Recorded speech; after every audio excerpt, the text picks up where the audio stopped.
Oh, we're live. All right. Oh, well, there you go. The fourth time is a charm. Hello, everybody, and welcome to the Art of Inspired Selling. We had some really wonderful tech going on today. So today I am really happy. We're going live on Restream for the first time. I hope you guys can give us a shout on all the different places. We should be live on Periscope, YouTube, which is Twitter, and then the various Facebook pages. So right on. Let's see.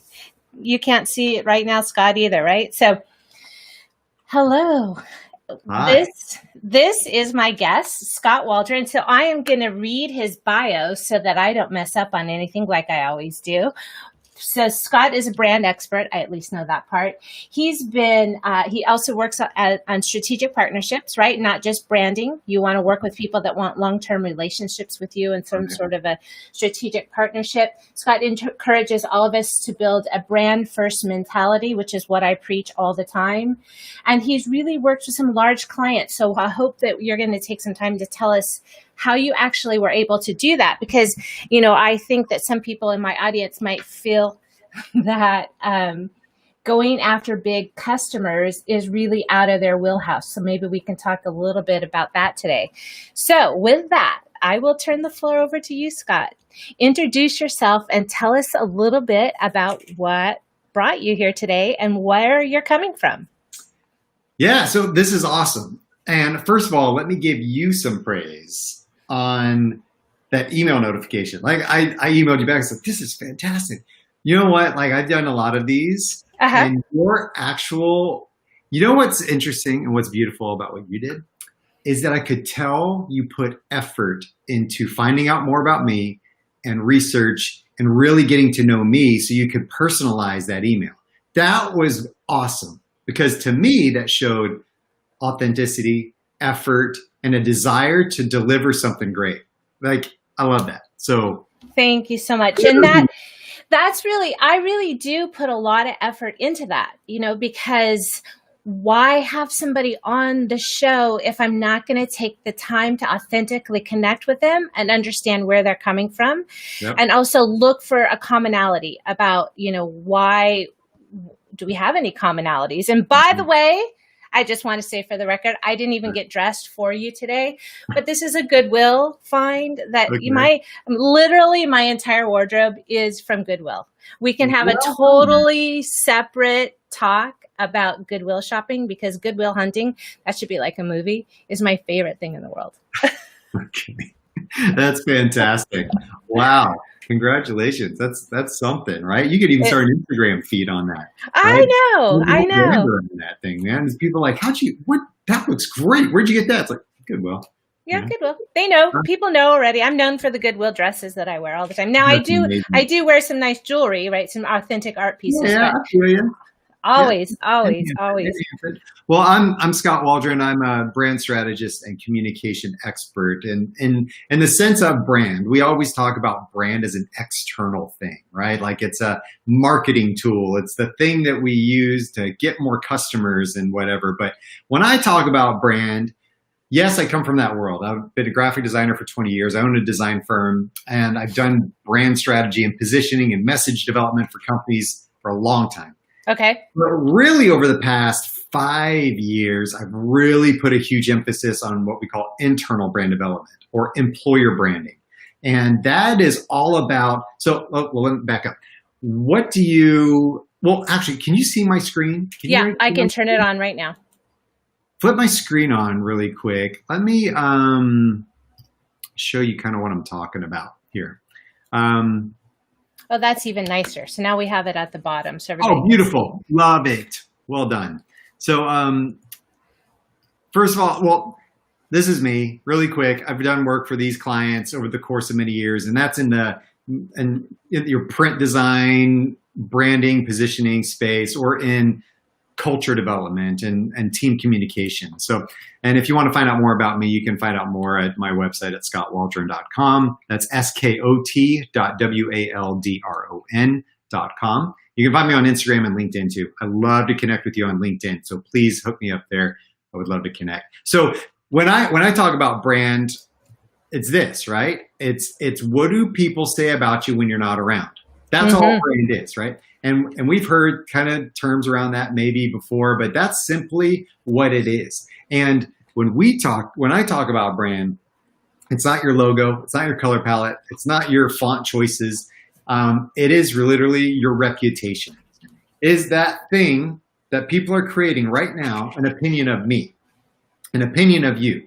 It's this thing that when we get off the phone or get off this call, get off this podcast, get off this video, what are people going to remember about me? Right. About so you? Important, right? Right. And so that is going to be what they're going to say about me. They're going to say, hey, I heard this really good point about brand or about culture, about leadership, or about this. And that's a reflection on me. Now you're either putting in deposits or withdrawals from your brand bank account. Oh, that's good. Okay. Every time you do something, it's either going to make a tiny deposit or a tiny withdrawal every time, and it's going to add up over time, right? So give me an example of what a withdrawal would look like. Oh, gosh. Okay. What you want to avoid, right? Well, here, let me show you this. So, brand first mentality, blah, blah, blah. So I'm going to go into this really quick. I'm showing my slides right now about brand first mentality. Is how will this affect my overall brand image? I'm going to answer your question. Okay. So your internal brand is, what do employees say about me or the company when we're not around? External brand is, what will my customers or clients say about me or the company when we're not around, right? So overall, you just have one big brand, and there's these little subsections of internal and external that really create the entire brand experience overall, okay? So when we talk about internal brand, we talk about company culture, employee engagement, and things like you find on Glassdoor, right? People writing reviews about their customer, about their employee experience, and about their CEO. On the external side, it's customer messaging, customer experience, and what you find on Google. People, and think about this, people don't write bad reviews because of your logo, right? People write bad reviews because of their experience with a staff member or a product or location or something that created something emotional in them that caused them to either love or hate that experience. And that's your brand impression. Now, what's an example of, like you asked me, a bad brand experience, right? On the internal side. Well, if you look at this chart of company culture, employee engagement, it is being at a meeting and being dominated by your leadership. It's about not feeling valued. It's about not feeling heard. It's about not feeling understood. It's about not having alignment. It's about not having consistency within your group. It's about all these things that we experience inside of a workplace culture that cause us to go home at night and cry. And cry. Well, hopefully not, but to actually say, honey, I can't stand it there. Like my boss does this. My teammates do this. Like, I can't stand. That is a brand problem. Okay. I just was downsized, let's say, after 10 and a half years from a company. They, when COVID hit, they deleted an entire department to save their money. Okay. And so that company, while that was just kind of a crappy move, they needed to save their company. But that same company on Glassdoor has not one good comment on anyone that leaves, except for the HR person internally that was trying to save it, right? So she was begging people there to go in and add things. Sure. So, right, if you read a lot, this is my experience, right? I'm giving my experience. If you read something on Glassdoor and 90% of it is bad, can you make an assumption that it really is bad there? Right. I mean, I don't know. and you talk to these employers, or you talk to even business owners, right, on the Yelp side, but Yelp gets the bad side of the review platforms. But you talk about Glassdoor, and employers just go, oh, they roll their eyes, and they're just like, oh gosh, this is the Glassdoor. Like, it's not real. We know it's not true. But here's the thing, right? We have to also understand that people are going to be more incentive. They're going to probably write a bad review before they're going to write a good one, right? It's going to be like, if something makes you mad, how am I going to get back at this company? I'm going to write a bad review, right? Passive aggressive, right? It is, right? And it's my way to do something of harm to this place, right? That maybe hurt me in some way, shape, or form. So we think about that, but in reality, there are companies on Glassdoor that are doing great. So you can't just say it's only the bad reviews, because there are really good companies, really good reviews out there for companies. So I don't know. I think that's something to think about quite a bit. Well, it's interesting. So most of my audience, let's just say, tend to be solopreneurs. So they're not even like big enough really to have somebody comment on Glassdoor. And if it was probably that one rogue person that, just came out of the blue. So, but that's just interesting. I didn't mean to make it about me, but it was just an example of some bad juju that went with the bad company culture. Well, let me say something about the solopreneur. So I want this to cater to your audience, right? Yeah. Solopreneurs all the time tell me, because with a lot of small businesses and people that were solopreneurs, and they say things like, "Oh, I don't have a company culture," and I say, "Excuse me, yes, you do, right? Your culture is your atmosphere that you create in order to be productive or not. The thing that you create to either grow or not, right? I treat culture like a greenhouse. And if that greenhouse is toxic, you are not going to grow and thrive inside of that greenhouse. And if you're the only plant in that greenhouse, that's fine. But your goal is to probably get more plants over time, probably, or at least to grow.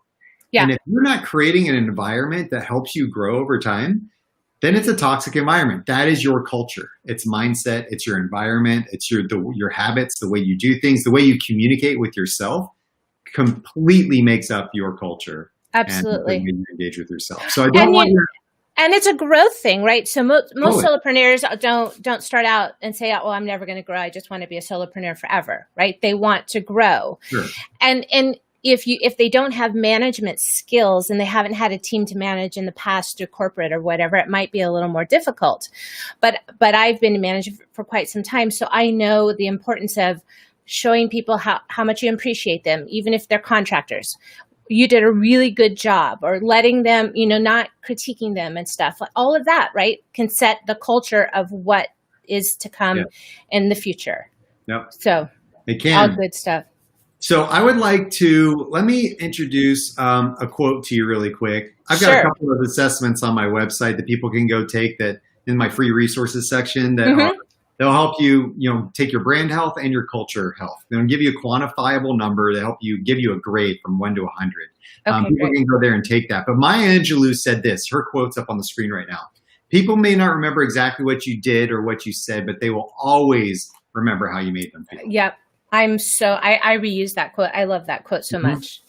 Very popular quote, but it makes an impression, because do you remember the words of every movie? I mean, of the movie you went, every word of the last movie you went to? No. But you remember how you felt. You remember if you wanted to see it again or not see it again, or tell people about it, or if it was just meh, right? Like, that is a brand impression of that movie, right? It's not always about the technicalities, about the language, about the things like that, right? It's about, how did that experience cause me to feel? And we have that same interaction every time with somebody, right? So what I wanted to do is introduce your audience to a couple of tools that are going to help them, number one, build their brand, but build more loyalty, not only to other people around them, but to themselves. It all starts with yourself first. And you guys, these couple of these slides, we have 4 pages. They're in the link on the Facebook page, and anybody can just email me, Catherine at catherineevans.net. I can certainly email the sheets to you if you need them, and they're here. So let's get into them. I have them here to take notes, so I'm ready. Yeah, these are little assessments that I do with all the people I'm coaching. So, and we always start with ourselves. Because from ourselves, it ripples outward. From ourselves, we need to talk about our own personal health. if we aren't healthy, we cannot multiply that health to other people around us, right? Okay. We have to learn to love ourselves, to be healthy with ourselves before we can truly multiply that health to other people. And so one of the first tools you use is this one. It's called the Peace Index. Now, what I want to do is I want you to, I'm going to introduce you to the 5 P's, right, for your Peace Index. And what I'm going to want you to do is write a percentage of how to grade yourself on each one of the 5 P's, 1 to 100. Okay, so you're going to do this. Oh, there's your dog. That's so cute. Okay, what I want you to do is first is purpose. Let's talk about purpose as grade yourself from 1 to 100 on how you are doing with your purpose. Are you fulfilled in life? Do you feel like you're doing what you were meant to do? Okay, that's the first one, 1 to 100. Maybe you're an 80%, maybe you're a 50% because you're not really doing what you want to be doing with your life. Okay, so if you take that, grade yourself 1 to 100 on purpose. How are you doing there? And then, are you doing this right now, Catherine? Oh, no. I'm listening to you. Okay. Good. Just listen. I just wanted to make sure I wasn't kind of working through with this thing with you. People is your second percentage. How healthy are your relationships? Are you happy with the people in your life? Oh, now I am. Yes. Yeah. So that is not only work people, but that's church people. That's home family people. That's neighbors, right? That's everything. Okay. People. How's that percentage of 1 to 100? Grade yourself. Place. Are you happy with where you live? How happy are you with your community? So this means, like, I live in northeast suburbs of Atlanta. I love it, right? I get to ride my bike up here. I love the trees. I love the hills. I love the heat. Like, I love where I live. I lived in Chicago for 7 years. My peace index, my place index number was really low in Chicago, right? I missed the South. I miss being here. Yeah, and I'm in San Diego, so. And I don't really give myself 100 for anything, so 95 is 100. Oh God, yeah. My wife lived in San Diego for about 2 years, and she's like, it is like the perfect place to live. It's like 100, yeah, on a bad day. That's right. I love it. The 4th P, so we've got purpose, people, place. The 4th P is provision. How happy are you with your finances and future preparations for retirement? So give yourself a grade, 1 to 100. How are you doing there? And then physical. How is your physical health? Food, exercise, sleep, physical intimacy, all those things that we need in life to be physically healthy. Okay. So when you grade yourself 1 to 100 on that, now what we do is we take all 5 of those: purpose, people, place, provision, and physical. It doesn't have I say physical. Let's get it in there, right? Take all 5 of those, take the total cumulative, and let's take an average of that. Okay, I'm adding mine up now. All right. Your average of all 5 of those numbers is what, Catherine? Oops. Hold on. Oops. I do chick math. Give me just 1 second. Do it. So that's going to be your peace index, okay? And what I want you to think about with your peace index is that's a baseline for you. I'm at 80. Nice. That's really good. Now, let me ask you this. Which one of these is your leading indicator?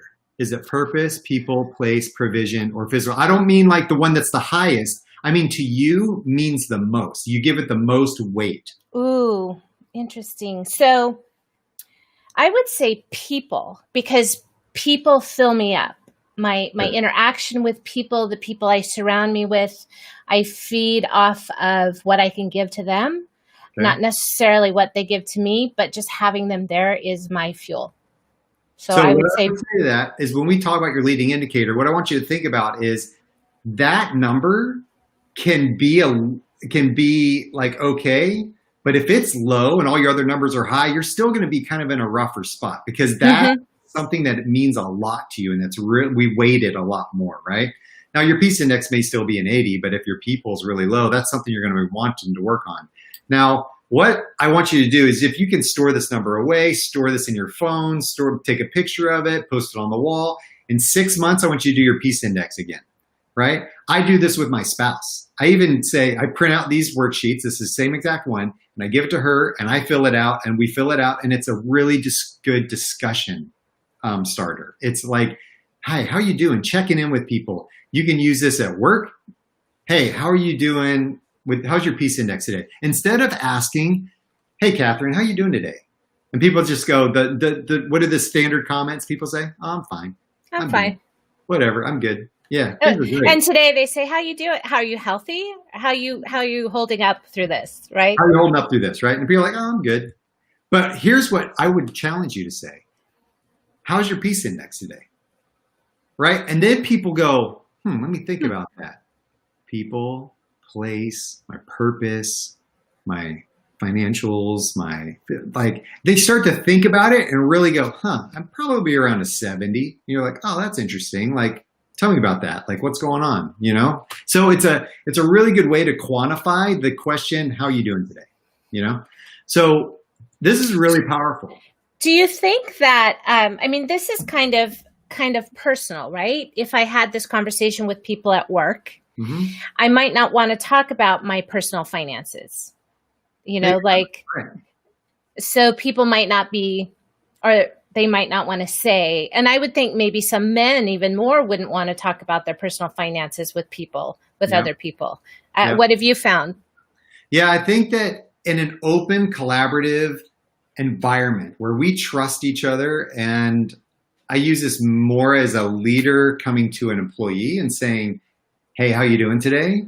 Like, what's your peace index? And they're like, our provision isn't great. And I'm like, oh, well, tell me about that. Is there something I can help with? Like, I want to know the financial struggles of my people, not because I want to give them more money so they can fix all their problems. But you want to know what drives them when they wake up in the morning, right? Yeah. So that you can manage to those things. And if they're a provision-driven person, then you know that they're financially driven. So I have a background in sales, right? So some of my sales reps would say, money isn't everything for me. They wanted kind of some fame. They didn't so much care about money.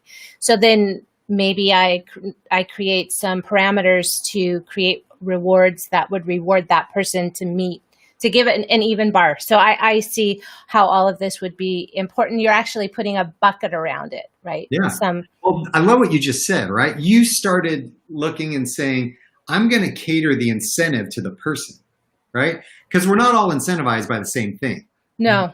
I don't think like you and you don't think like me, right? The golden rule isn't really applicable. Treat others how you would like to be treated. No. Like, it's the platinum rule. Treat others how they need to be treated. Mm-hmm.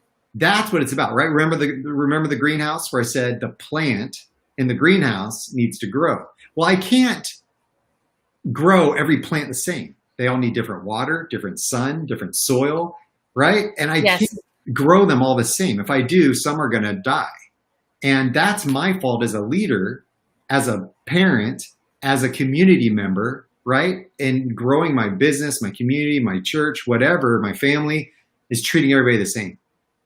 Because we're all different people. We're all different people. Yes. So that is going to build more loyalty. We're talking about branding. Let's go back to brand. Mm-hmm. How does this help create more loyalty? Well, it's understanding my own health, seeking to understand other people, bridging communication gaps, building trust and loyalty over time to where they start to trust me more because I'm invested in them, right? I'm not always out for myself. I'm there for them. Yeah, right? That's great. So there's a couple little more tools in here. I won't go through 5 gears right now. But as a leader, this is kind of a self-help tool. The one I'm showing on the screen right now is the Peace Index. As an organization, you know what? Because you guys are solopreneurs, let me go back to the five gears. Is that okay? Yeah, for sure. Right here. Okay. This is another fantastic tool, one of the most powerful ones I teach for helping with time management and really being present versus productive, right? And really understanding how to gauge that over time. So when we talk about 5 gears, it's like a stick shift, okay? And 5th gear, full throttle, task mode, doors shut, Slack messages are off, phone is put away, I'm hunkered down into my task, for an hour, 2 hours, 3 hours, whatever I need to do. Nobody bother me.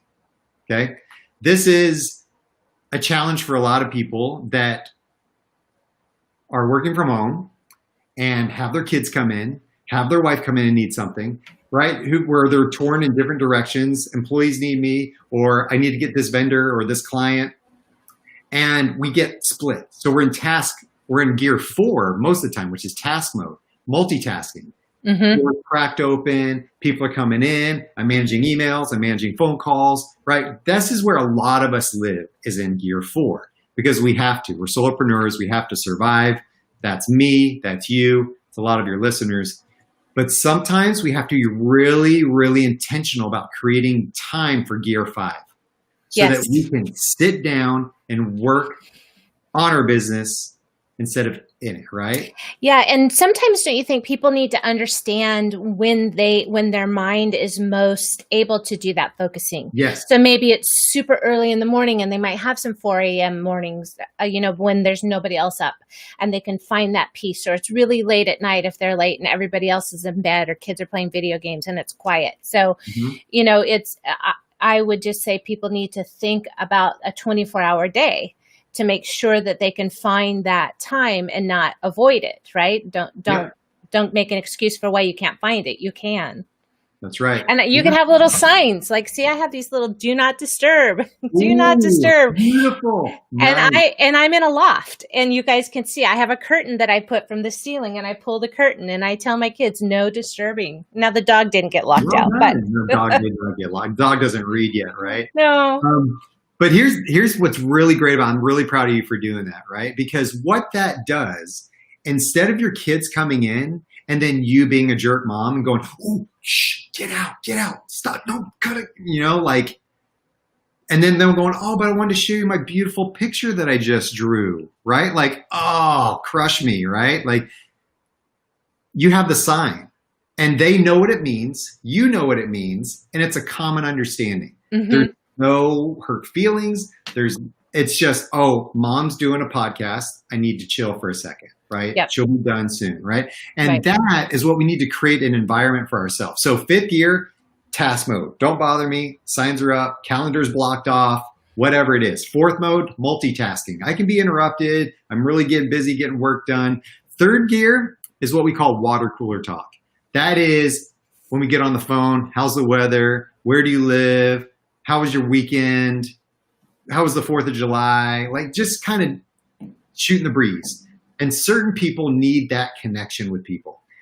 During COVID, there's a lot of people that were going crazy because they needed gear 3 and gear 2 time, which is connect mode. Gear 2 is really deep interactions, sitting down, talking for a while about what we're doing together, right? And then gear 1 is recharge. We all need time for ourselves to recharge and chill and do whatever I do, whether it's riding my bike, reading a book. Maybe it's socializing. Maybe that recharges me, right? So that's what I go do. And then reverse mode is responsive mode. That's when we were in a gear and then we totally blew somebody out because we were in that specific gear and we need to go apologize. Right? That's where back it up. I'm sorry about that. I was totally in gear 4 mode and you were trying to be in gear 2 mode with me. Yes. Right? If I've been in gear 4 all day and I walk out of my office and my wife wants to sit down and have a really long chat with me in gear 2, it's not going to happen. Right? So that's where we say, what do you do to set triggers to let you know when to downshift and upshift? So if I've been in gear 4 mode all day, my brain is going 100 miles an hour. The thing that my wife wants to sit down with me and have a deep conversation, I could say, hold on, sweetheart, I'm not there yet. Let's just connect. How was your day? How's it going? Gear 3, let's just talk to water cool. Let's downshift a second. Give me a second. I'm going to get something, a snack or drink. And then, hey, let's set a time to really talk about that thing in gear 2. Let's set a time for that. Here's another thing with gear 2. These are gear 2 and gear 5 are the 2 things I want you to remember. As a family, I want you to be present. Okay. This is a time for you to really connect with your family.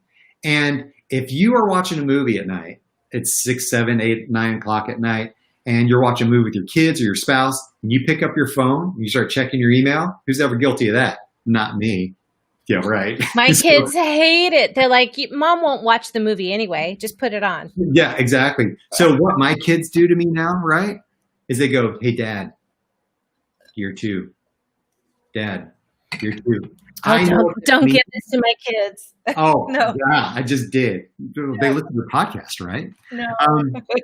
Year 2. That's what it's about. It's about, calling me in a way that doesn't make me too defensive. I understand what that means. They understand what that means. Again, common language to help us build trust, to help us create consistency and alignment in our lives, to help us build brands worth following, right? We are all a brand. Mm-hmm.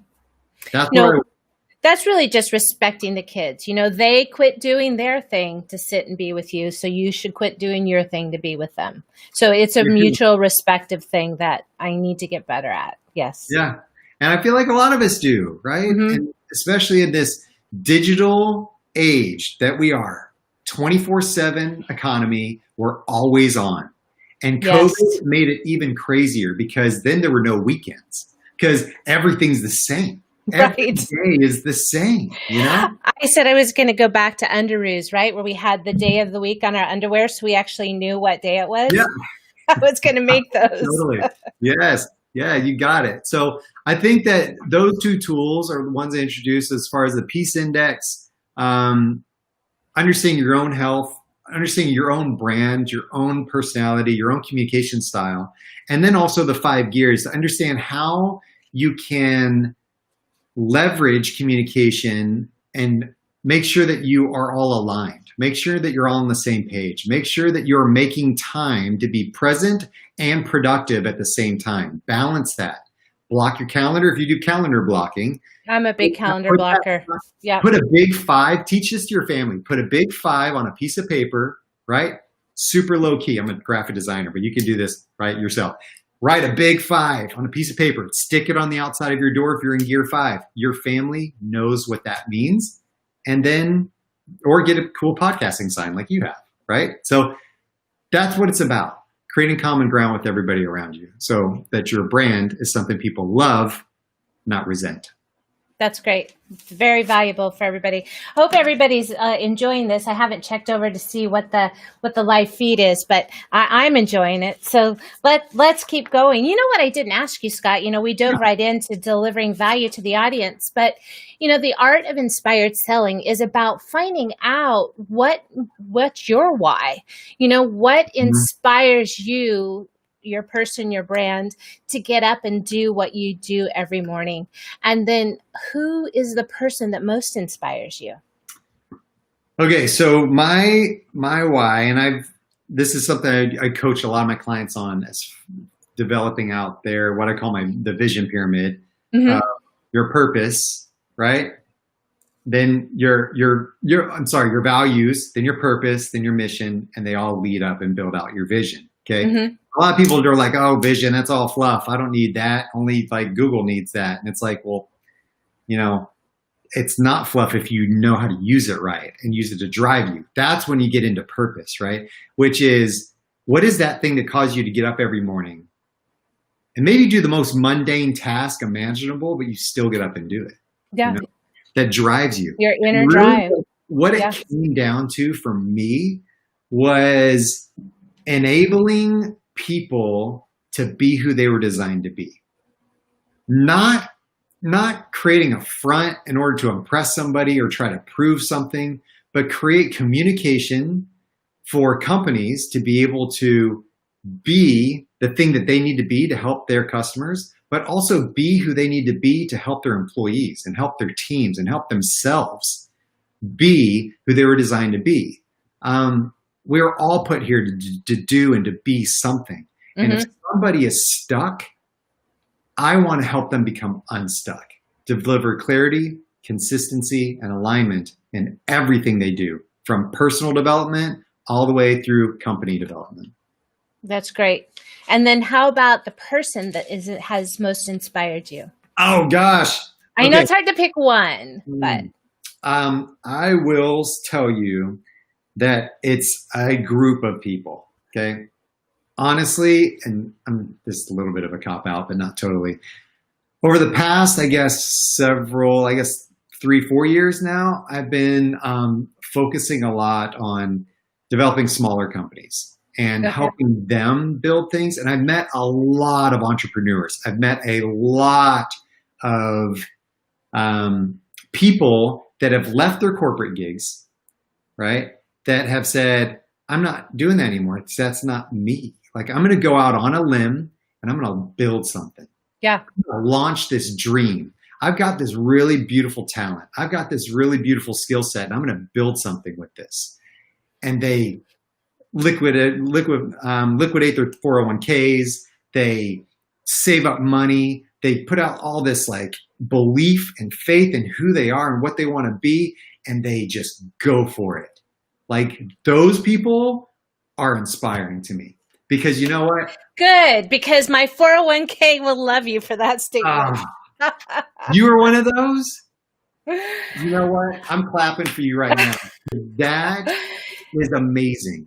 Like, that is drive, that is commitment, that is dedication, that is belief in yourself and belief in those around you to build what you want to be. And I didn't do that, right? Like, and that's why that's why people like you inspire me, because I had it a little bit easier in my journey of starting my company.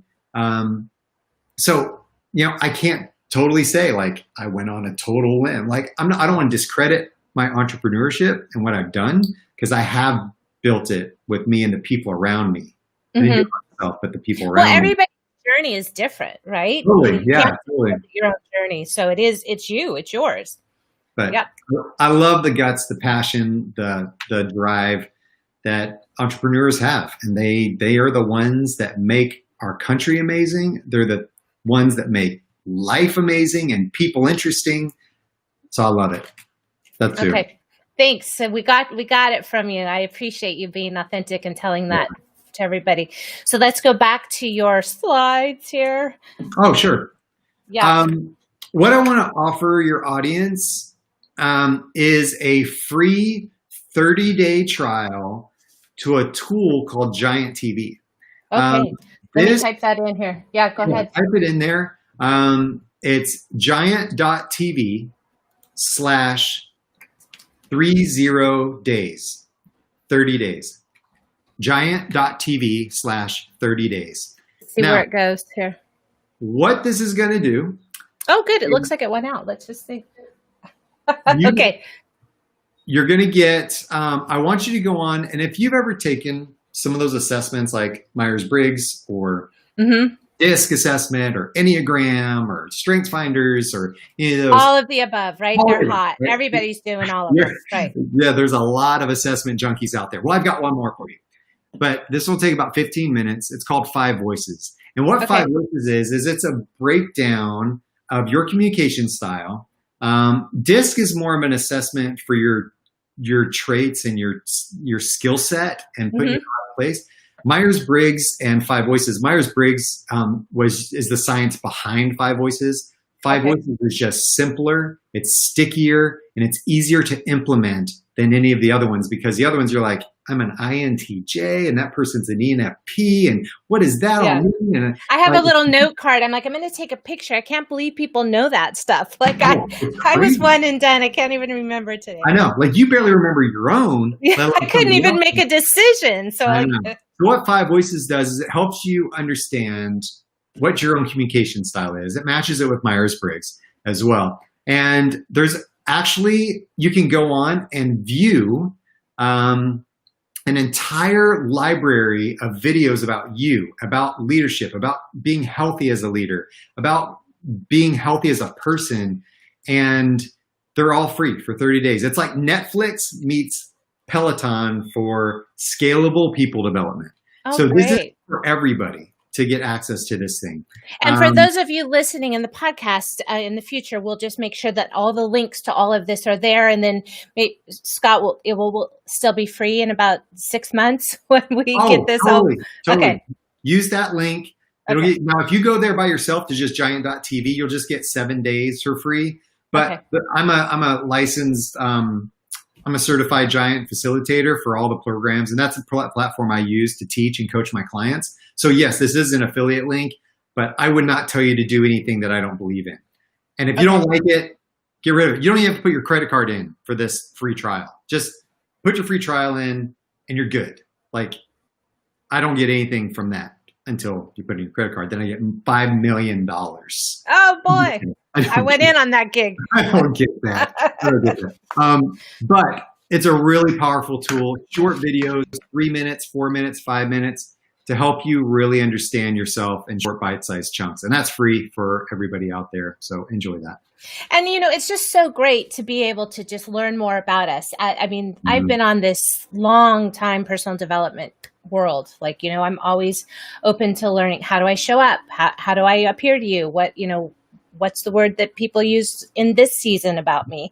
Because I truly believe like life is a season, right? There's just different things, different people might inspire you today that somebody else inspired you 5 years ago that was different. So it just, things change. We're human beings. We breathe. So as much as you can learn about yourself, I just would empower and everybody to go do it, so that you can articulate things you might not even have known. You didn't have the words to describe something you feel, and now you get words that help you describe that. So you do, and you put labels on them. You can understand and maybe not empathize, but sympathize with others, right? And say, oh, I can understand now why that person does that thing. I can understand. Okay, so how does that mean I need to communicate in the future?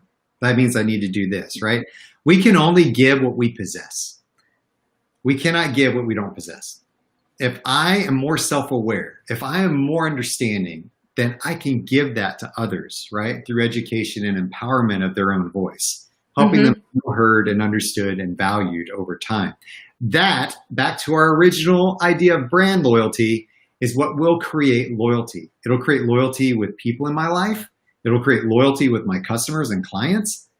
The more I can communicate effectively, the more people will trust me, the more loyal they will be to me over time. Yep. All great. All great. So I'm going to stop your screen share. Are there any last minute tips, talks, things that you want to share before we wrap up today? I also want to just make sure people know, more about you. Let's see if I can even change the screen, because we're making it about my brand. Hey, there you go. How, like, if somebody wanted to work with you, I think we had talked just a little bit. My audience tends to be solopreneurs and B2B business owners. How would they interact with you if they wanted to say, hey, his message resonated with me? How could does he have a course? Does he have somewhere I can find him? What do people do? So I've got a few different things, right? I am a brand first guy, but I start with the internal brand on everything. That means, first of all, your brand strategy, vision, mission, values, purpose, message development, target market. A lot of you will go, oh, I've got all that. But if you meet with me, I will push you, okay? I will drive and help. I call myself a corporate communication therapist. People are like, oh, man. I canceled my therapist because you were even better. And I was like, that's awesome. Thank you so much. So I start with that. And then what I do is I help you as a leader and as a person learn how to communicate that to employees if you have them, but also to the world, right? So I help you become more self-aware as a person. I using these tools and coaching you through this process will change the way you communicate as a person and make you a better, more confident communicator to others around you. You will see a change in your life, I promise. Then what I help do is I help companies develop the external brand side too. We take the brand strategy, the communication style, and then say, hey, then we can design components for you, or we can handle kind of consulting for your marketing stuff. But if people want to find out more about some of that, you can go to my website at Skot Waldron, that's SKOTWALDRON.com. And I've got that information on there. I've, ongoing coaching, small coaching programs. And then I've got, 1-day workshops. I've got different things there that can help. A little bit for everyone, right? A little bit for everyone. So you guys, understanding who you are. So my saying, you have to know yourself to grow yourself. You need to understand what drives you, what makes you get up in the morning, live intentionally. Understand. My day doesn't start till 10 because my morning is meditation and journaling and making my bed and working out. And that's my me time. That's beautiful. To be able to serve the world better, I have to have that fuel time in the morning because that's what I can control. The rest of my day could go to hell in a handbasket, but my first 4 hours I owned, right? So that's how I start my day. But I know I need that because of all the internal work that I've done. So I would encourage everybody, if Skot resonates with you, work with him. We're going to bring some other brand specialists on. The purpose of all of this is to inspire you, right? Inspire you to be the best version of yourselves that you can be. And that starts with understanding yourself and understanding your brand. So thank you so much, Skot, for being a guest today. Thank you for sharing some of your insights and your valuable tips, and for giving us that free 30-day access to the platform. So I'll make sure to put that in the notes. You got it. I think that's it. So thank you so much. Yeah, that's fantastic. Good job. Great. So we will see everybody soon. Have a great rest of the week. Next week, we'll be back with another great guest. I can't wait to introduce them on email. You guys subscribe to my emails. I put a lot of time into those emails. Okay. Does a great job. See ya.